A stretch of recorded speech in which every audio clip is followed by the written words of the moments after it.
बिस्मिल्लाहिर्रहमानिर्रहीम। अस्सलाम वालेकुम। आप कैसर खान यूट्यूब चैनल देख रहे हैं। इंटरनेशनल प्राइम टाइम का आगाज़ करते हैं। आज तारीख है 11 जून 2023। शुरुआत करते हैं इस खबर के साथ कि सिर्फ मुसलमान ही नहीं बल्कि क्रिश्चियन कम्युनिटी भी अब भारत के अंदर जुल्म और बर्बरियत का शिकार है। यहाँ पे आप देख रहे हैं कि भारत में गरीब ईसाइयों का जीना हराम हो गया है।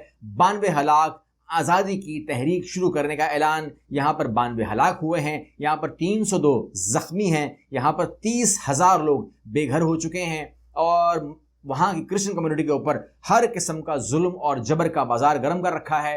यहाँ पर जो हिंदू कम्युनिटी है, जो उनके दहशतगर्द हैं, उनको खुली छूट दी गई है। वो जो मर्जी करें, उनके घरों को आग लगाएं, उनको जान से मारें। वहाँ पर इस टाइम आज कोई पूछने वाला नहीं है और ना ही कोई पुलिस ना ही फौज उनको रोक रही है, बल्कि वो ये चाह रहे हैं कि जितने भी क्रिश्चियंस हैं वो मणिपुर से निकल जाएं, इसको खाली कर दें। कहाँ जाएं? मतलब ऐसा थोड़ी होता है कि आप इस जगह पे जाओ, खाली करने के लिए काम करना शुरू कर दें। लेकिन बहरहाल ये जुल्म सितम जो है, ये बर्बरियत जो है, ये अब सिर्फ मुसलमानों के लिए नहीं है, क्योंकि ये जो भारत है अब ये गांधी का भारत रहा नहीं है। गांधी की अपनी रिकॉर्डिंग, अपनी आवाज़ मेरे पास है, जिसमें उन्होंने कहा था कि कश्मीर का मसला कश्मीर के अवाम के उमंगों के साथ ही हल होगा, उसके ऊपर आप जबरन फैसला नहीं कर सकते। अगर हमने जबरन फैसला किया तो हम नुकसान में रहेंगे। अब यहाँ पर सूरत हाल ये है कि बीजेपी कहता है कि गांधी का कातिल नथुराम गोडसे जो है वो भारत का बेटा है। क्यों कहते हैं ऐसा? वो कहते हैं कि जो लोग कहते हैं ना, जो मुसलमान कहते हैं ना कि वो मुग़ल शहनशाह बाबर की औलाद हैं, वो गद्दार हैं, वो भारत नहीं है, वो भारत के सपूत नहीं है। और जो गोडसे था, नथुराम, वो पैदा हुआ था भारत के अंदर, इसलिए वो भारत का बेटा है। तो गुजारिश ये है कि जो क्रिश्चियंस भारत में पैदा होते हैं, जो मुसलमान भारत में पैदा होते हैं, जिनकी तादाद करोड़ों में है, वो भारत के बेटे नहीं है क्या? ये बीजेपी बताएगी। भारत से एक खबर दे देता हूं। आप जानते हैं कि अगर हमारा पाकिस्तान का मुर्गा, कबूतर, कोई चकोर, कोई भी चीज़ अगर वो चली जाती, गुब्बारा वबारा कुछ भी, अगर वो चला जाए ऑक्यूपाइड कश्मीर के अंदर, तो वहाँ पर जो वहाँ के जो फौजी हैं वो अलर्ट हो जाते हैं और कोशिश करते हैं कि वहाँ पर उस चीज़ को जो है वो गिरफ़्तार किया जाए। हमारे कबूतर गिरफ़्तार हैं वहाँ पर अभी भी, और उनको जो है वो चेक किया जाए। यहाँ पर आप देख रहे हैं कि एक जहाज़ जो गैस का गुब्बारा होता है ना, आमतौर पर पाकिस्तान में जो आपने देखा होगा मिलता है, तो वो PIA का जहाज़ है जो किसी बच्चे के हाथ से निकल गया होगा, चला गया होगा। और अगर हमने यही करना होता कि हमने कोई गैस का गुब्बारा इस नीयत से छोड़ना होता कि हमने उसको लैंड करवाना है गैस के गुब्बारे को इंडिया में, तो जाहिर सी बात है फिर हम उसको यही करते कि हम उसको एयर इंडिया बना देते ताकि वो पकड़ा ना जाए। कभी भी हम उसके ऊपर PIA नहीं लिखते कि पाकिस्तान इंटरनेशनल एयरलाइन आ रहा है ताकि पकड़ा ही जाए। तो लिहाजा बहरहाल भारत जो है वो उसके ऊपर कवरेज कर रहा है, मीडिया कवरेज हो रही है, तमाम सहाफ़ी जो हैं उसको देख रहे हैं और दूर दूर से तस्वीरें खींच रहे हैं कहीं फट ना जाए। मगर इसने एंड में आके निकलना यही है कि ये एक बैलून है, ज़्यादा कुछ नहीं। मगर उनके दिमागों पे इतना प्रेशर है कि जिसके लिए मैं आपको क्या ही बताऊं। अगली खबर आपसे शेयर कर लेता हूं, वो डोनाल्ड ट्रंप के हवाले से है, अमेरिका के हवाले से है। अमेरिका के अंदर जो डोनाल्ड ट्रंप है उनके ऊपर फर्द जुर्म एक बार फिर आयद हो गई है। 37 उनके ऊपर जराइम डाल दिए गए हैं। इसके ऊपर जो सदर हैं वो जॉर्जिया में कन्वेंशन से खिताब कर रहे थे। उन्होंने कहा कि फर्द जुर्म जो FBI और महकमा इंसाफ के इंतखाबात में मदाखलत के मुतरादिफ है। हम मौजूदा सियासी इस्टेब्लिशमेंट का मुकाबला करने जा रहे हैं, कभी हार नहीं मानूंगा, अपने मिशन से बाज नहीं आऊँगा। और डोनाल्ड ट्रंप ने कहा कि हसास दस्तावेज़ात को जासूसी एक्ट के बजाय सदारती रिकॉर्ड एक्ट के तहत एग्जामिन करना चाहिए था। आपका दिमाग ठीक नहीं है, इसलिए आपने मुझ पर जासूसी का एक्ट डाल दिया है, जबकि ये सदारती रिकॉर्ड का एक्ट बनता है, ऐसा मानना है उनका। तो यहाँ पर जो ट्रंप का मामला है, इनकी ये बात समझ में तो मुझे भी आ रही है कि वहाँ पर सदारती एक्ट मौजूद है, उसके बावजूद यहाँ पर जासूसी का एक्ट बनाया गया है, तो दाल में कुछ काला तो है। लेकिन वो कहते हैं कि मैं बाज नहीं आऊँगा, आपको अगर मुझे प्रेशर में डालना है तो डाल दीजिए। आगे मैं आपसे बात करूं कि तुर्किया में उर्दुआन एक बार फिर इलेक्शन जीत चुके हैं, सदर बन चुके हैं। और आप जानते हैं कि जब वो सदर थे लास्ट टेन्योर के अंदर, तो उनके पास मोहम्मद बिन सलमान भी आए थे, शाह सलमान ने उनको दावत भी दी थी, वो आए थे। और इसके अलावा जो अमीरात के सदर हैं, जो एग्जीक्यूटिव हैं, वो भी आए थे। और इस तरीके से एक पूरी डेवलपमेंट हमने देखी थी कि किस तरीके से UAE और सऊदी अरेबिया जो है वो पाकिस्तान पूरी दुनिया में अपनी साख बना रहे हैं, सॉफ्ट पावर बना रहे हैं। और तुर्की के साथ एक बार फिर वो जो तासुर था कि सऊदी अरब में, UAE में और तुर्की में खिंचाव है तीनों में, तो वो अब नज़र नहीं आ रहा, वो ख़त्म होता नज़र आ रहा है। और अब तो मिट ही गया है तकरीबन, क्योंकि एक बार फिर आप देख रहे हैं कि मुत्तहिदा अरब अमारात के सदर सरकारी दौरे पर तुर्किया पहुंच गए हैं। ये आप देख रहे हैं। अब आपके दिमाग में जितना भी बुरा आता है आप कह सकते हैं मोहम्मद बिन सलमान के लिए कि वो अच्छा नहीं है, आज़ाद ख्याल है, या UAE ने इसराइल से दोस्ती कर ली है, वट जो भी है, but they are doing whatever is good for their country. बस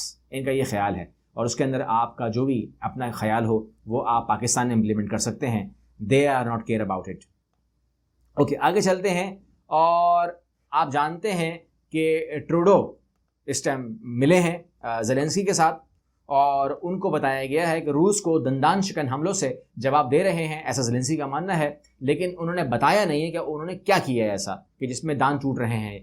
और जहाँ तक बात ड्रोन्स अटैक्स हैं वो तो हो रहे हैं, आपको मैं इन्फॉर्म कर रहा हूँ, मॉस्को में भी हुए हैं, हर जगह हुए हैं, आपको मैं नज़र कर रहा हूँ। लेकिन एक खबर आपको मैं अगर दूँ कनाडा के हवाले से तो वो मुझे हज़म ही नहीं हुई। वो ये है कि ये देख रहे हैं आप, ये खबर बड़ी अजीब है। क्या होता है? Canada to give stolen Russian cargo plane to Ukraine. ये बड़ी अजीब खबर है, ये मैं आपके सामने रखना चाह रहा हूँ। होता क्या है? आप कहते हैं खबर क्या है? खबर ये है कि एक जहाज़ जो है, जहाज़ है जी AN-124 रोसलान 2022 के अंदर चीन से कोविड टेस्टों का सामान वापस पहुंचाने के लिए रूसी कैरियर से चार्टर किया था, और ये 27 फरवरी को टोरंटो में उतरा। जैसे ही उतरा, इससे चंद घंटे कबल कनाडा ने तमाम रूसी तैयारों के लिए अपनी फिजाई हदूद बंद कर दी। आपने चार्टर किया था, आपने खरीदा नहीं था, ठीक है, और आपने उससे काम ले लिया, अपना जो शिपमेंट थी उतार ली, और कहा कि जी आप जा नहीं सकते क्योंकि हमने आपकी पाबंदी लगा दी है। अच्छा जी, पाबंदी लगा दी। वो जहाज़ खड़ा हुआ है 27 फरवरी 2022 से, क्योंकि 24 फरवरी को अटैक हुआ था। असल बात ये थी। अच्छा, अब उसके बाद होता ये है कि वो जहाज़ आज, उसके बारे में कनाडा बोल रहा है कि मैं ये जहाज़ जो है ये यूक्रेन को गिफ्ट कर रहा हूँ। आपने वो ख़रीदा नहीं था, ये जहाज़ दिस वे और द अदर ये रशिया की मलकियत है, एक कंपनी की मलकियत है, और आप आलमी अदालत में चैलेंज हो सकते हैं कि आपने एक जहाज़ को रोक रखा है, ग्राउंड कर रखा है 1.5 साल से, आपने किराया नहीं दिया उसका 1.5 साल का, आपके ऊपर करोड़ों डॉलर चढ़ गया, रखा हुआ है आपने एक गाड़ी रेंट पे ली है। यार आप सोचें, आप दिमाग में, आपने गाड़ी रेंट पे ली है, 1.5 साल से आपके घर में खड़ी है। चलो, अब आप वो गाड़ी वापस करें और उसका किराया भी दें। आप कह रहे हैं वो गाड़ी मैं अपने मामू को गिफ्ट करने जा रहा हूं, ओपनली कह रहे हैं। तो ये वो कह रहे हैं कनाडा का चोरीशुदा रूसी कार्गो तैयारा मैं यूक्रेन को देने जा रहा हूं, तो गाड़ी आप और दुनिया खामोश है। अंदाजा लगाइए, इंसाफ के तकाजों को नापिए, जांचिए कि मगरिब कर क्या रहा है रूस के साथ, और मगरिब अगर इसका जवाब दे दे तो कार्गो को अगर इसका जवाब दे दे तो आप समझ सकते हैं कि कनाडा को कितनी प्रॉब्लम हो सकती है। तो कनाडा जो है वो ये रिस्क खेल रहा है तो खेले, मैं क्या कह सकता हूँ इसके अंदर, ठीक है। लेकिन अगर ये आपको लगता है कि ये इंसाफ है तो मुझे आप बताइए। यहां पर आपको मैंने कहा था कि उनका जो है डैम वो ब्लास्ट हुआ, और अब आपको मैंने ये भी कहा था कि मुझे नहीं लगता कि ये रूस की कारस्तानी है। मैंने ये नहीं कहा कि मुझे नहीं लगता कि ये यूक्रेन की कारस्तानी है, मुझे लगता है कि किसी और की कारस्तानी है, क्योंकि अब जो खैरसोन अथॉरिटीज़ हैं वो एस्टिमेट करती हैं फाइनेंशियल कॉस्ट को, और डैम जो डिस्ट्रक्शन है उसके ऊपर खर्चा आएगा 11.5 अरब बिलियन रूबल्स, यानी कि 138 मिलियन डॉलर। वो पे करने को तैयार है, हम पे कर ठीक करेंगे तो क्या करें। यानी कि रशिया जो है they will bear 11.5 billion roubles. कोई मजाक थोड़ी है, कोई थोड़ी को टांका लगा देंगे, तो पूरा खर्चा है डैम का। तो मैं ये भी नहीं मानता कि यूक्रेन ने अपनी ज़मीन तबाह कर दी, लोगों को डुबो दिया। मैं ये भी नहीं मानता कि खैरसोन अथॉरिटीज़ जो हैं वो खुश हैं, तो दोनों तकलीफ में हैं। तो जिससे भी फ़ायदा उठाया है आप उसका नाम जो है वो यहाँ पर मुझे लिख के दे सकते हैं।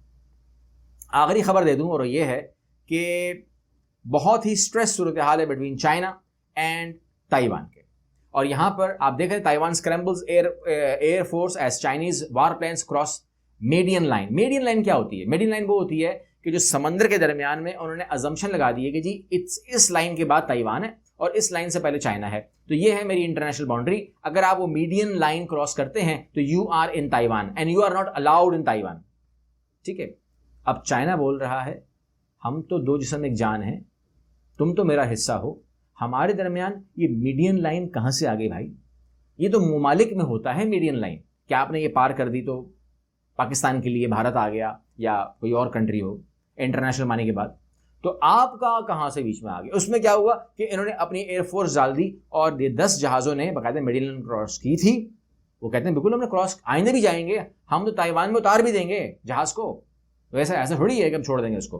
تو یہ تمام چیزیں جو ہیں وہ کر رہے ہیں. تو یہاں پر اسٹریسفل ماحول ہے اور سمندر کے اندر اور فضا کے اندر اس time nose to nose, eyes to eyes, یہ صورتحال ہے between Taiwan and not only on Taiwan and China and USA, یہ بھی اس میں شامل ہے. اگلی ویڈیو ملتے ہیں انشاءاللہ, میرے ساتھ رہیے گا. اللہ حافظ.